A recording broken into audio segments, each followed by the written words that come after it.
nobody's ever gonna take your place. Yeah, I think we should meet in the middle. I follow you cause you're the light of the day. I need you like you need me, it's so simple. It's so simple. Welcome back to the Gen X Juggler podcast. I'm so glad you're here. I'll be back in just a few short weeks with some brand new episodes that I can't wait to share with you. Until then, I'll be resharing some of my favorite episodes and yours. Who am I kidding? They're all my favorites for different reasons. Kind of like my kids. But this one in particular is extra special to my heart. If you listen to the end, you'll understand why. I hope you enjoy this encore presentation of Little Sparks of Joy. I could really use your support today as I've recently received some devastating news. I don't know what to say. I'm shot through the heart. It's like I'm just living on a prayer. I guess I should just go ahead and tell you. Bon Jovi's Slippery When Wet album turns 40 this year. I know. I didn't want to be the one to break the news, but someone had to. My first reaction to this news, of course, was to take to the bed, but then I heard this little raspy voice wearing spandex pants and big hair saying, "Raise your hands. Never say goodbye. Get wild in the streets." So that's what I did. Okay, I may be exaggerating, slightly. But what does it mean when the songs of our youth have now officially become the oldies? Does that mean we're now the oldies? We Gen Xers are a unique bunch. We grew up in this beautiful time nestled snugly between the disillusionment of the Vietnam War and the proliferation of grunge rock, flannel shirts, and depression. A time when everything was just a bit more fun. Colors were brighter, the music was louder, and being a teenager was an absolute blast. I'm pleased to say that we've carried that sense of fun right into midlife. The way we approach our 40s and 50s is a sharp contrast to the way our parents and grandparents did it. I can't say that I ever saw my mother or grandmother wear a concert t-shirt and leggings to the grocery store.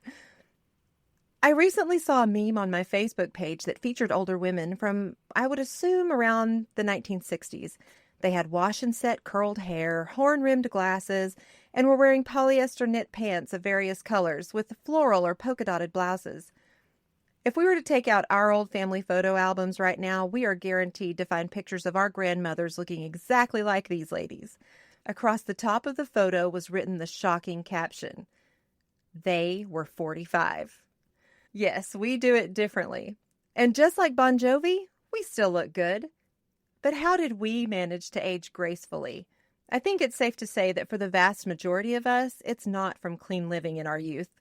We sunbathed, slathered in baby oil to make sure we baked to a golden crisp, with lemon juice in our hair. We subsisted on processed foods from cans and boxes. And, let's be honest, those weekend visits to Boone's Farm with a couple of guys named Bartles and James couldn't have helped much either. I think maybe the fact that we're perpetually young at heart has something to do with it. Sure, we had a lot of responsibilities growing up, but we still knew how to have a good time. My friend sent me a meme the other day that said, Gen X, the only generation that became 30 at the age of 10 and is still 30 at the age of 50. So true. We've carried our fun-loving, youthful attitudes into every stage of life. I mean, there's no reason to stop looking at life through our neon-colored glasses just because we now require progressive lenses, right? I find it hilarious that one day my granddaughter will be telling her children stories about me that go something like this. When I was a little girl, I would go to my Lovey's house and we would go cruising and listen to Def Leppard. Those were the days. Of course, we bake cookies too. Life is all about balance. I couldn't wrap my mind around being a grandparent until I got the call from my son John and his wife Brooke, who live on the East Coast because John is in the Navy and is stationed there, letting me know that I had about 7.5 months to get used to the idea. I wasn't opposed to it. I was very excited. I had just always imagined that I would be older with gray hair in a rocking chair by the time I was somebody's grandmother. Instead, I was 47 with a 12-year-old daughter and very much in the prime of life. How does one prepare for being a grandparent? Should I take up needlepoint? Maybe buy a floral couch? I didn't know what becoming a Gen X grandparent was going to look like, but I was here for it. And as we awaited our granddaughter's arrival, I learned a lot about letting go of my preconceived notions, pardon the pun, and just taking life as it comes. When I used to think about what it might be like one day when John had his first child, I didn't really know what to expect, but I felt it was safe to assume he'd at least be around for it. However, due to a 230-day deployment to the Mediterranean, which began just a couple of weeks after they made that exciting phone call, Brooke, in true Navy wife fashion, would be left to go through the pregnancy and delivery without her husband by her side. But she took it all in stride. I know it couldn't have been as easy as she made it look. I wonder if I could have done it as gracefully as she did. Probably not. Fortunately for us, Brooke chose to come back to Texas and stay with her parents during that time. Since they only lived about 45 minutes north of us and her doctor was in the same town where we lived, we got to spend a lot of time with her while she was growing our little bundle of joy. We got to know each other better and grew even closer. She and her mother would come over when they'd come to town for appointments and give us the latest updates. One of my favorite memories of that time is when Brooke and her mom invited my daughter Eiley and me to join them at the 3D ultrasound appointment. 3D ultrasounds certainly were not a thing when I had my kids, and getting our first detailed glimpse of that beautiful little girl moving around and doing her thing was amazing. I could have watched that screen forever. Of course they didn't let me, but that's okay, because things were about to get even better. A few weeks later, we got the call that Brooke was in labor, the moment we'd all been waiting for. After a long day of hard work on Brooke's part, Ember was born at 10:31 p.m. I was at home when I got the call, and I couldn't wait to go see Brooke and my new baby granddaughter the next morning, after she and her mama got a well-earned night of rest, of course. I decided to stop by the mall to pick up a gift for Brooke before going to the hospital. If anyone had earned a little something nice from Bath & Body Works, it was her. As I made my way out of the mall, so ready to go to the hospital and hold that sweet baby, I was hit by a feeling of sadness that John wasn't going to be there when I walked into that hospital room. Out of all of my kids, he is the one who always wanted a family. His greatest dream was coming true, and he was on a ship in the Med, getting regular updates instead of being where he most wanted to be, supporting his wife and hearing his daughter's first cries. My mama heart ached. Despite the sadness I was feeling, the joy over the birth of my new granddaughter was never diminished, not even a little bit. I had never experienced to that degree two opposing things being so true at the same time. As I headed out of the mall, still trying to untangle my emotions, I heard someone call my name from across the parking lot. I turned around to see a very familiar face. It was Hagen, John's best friend from high school. Those boys were always together and were quite an entertaining pair, to say the least.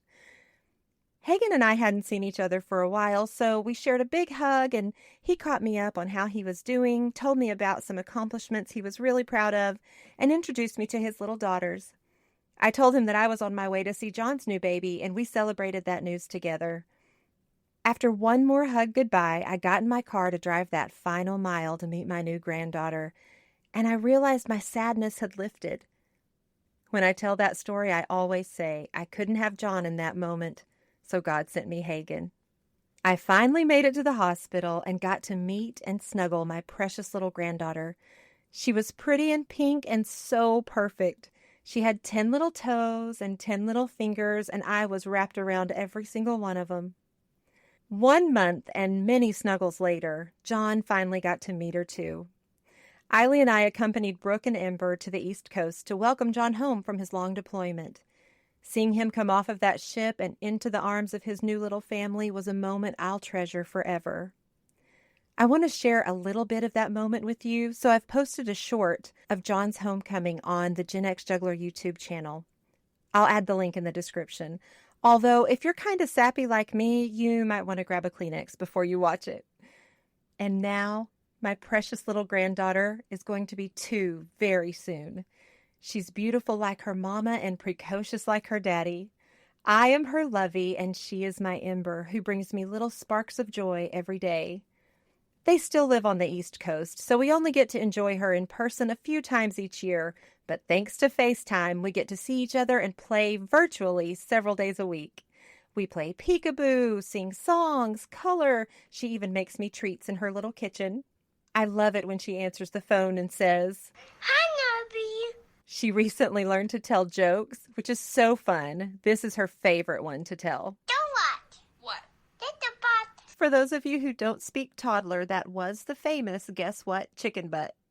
And every time she gets me with that joke, she says, ha ha, got lovey. You should hear it for yourself. Stop, Nubby. And she just melts my heart with, I'm Nubby you. I'm Nubby you, Molly. oh, my darling, I love you more.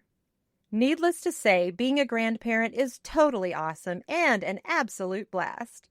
Ember doesn't need me to trade in my concert tees and leggings for a house dress and apron. She just needs me to love her and play with her and spoil her rotten. That, my friend, as you can probably tell, is too easy. That does it for this episode of the Gen X Juggler podcast. Whether you're a grandparent or not, there are so many blessings that come with getting older, and we should definitely take some time to count them every day. And listen to a little Bon Jovi, because midlife still rocks. I look forward to our next time together. Until then, friend, let's keep on juggling. Yeah, I think we should meet in the middle. I follow you 'cause you're the light of the day. I need you like you need me, it's so simple. It's so simple.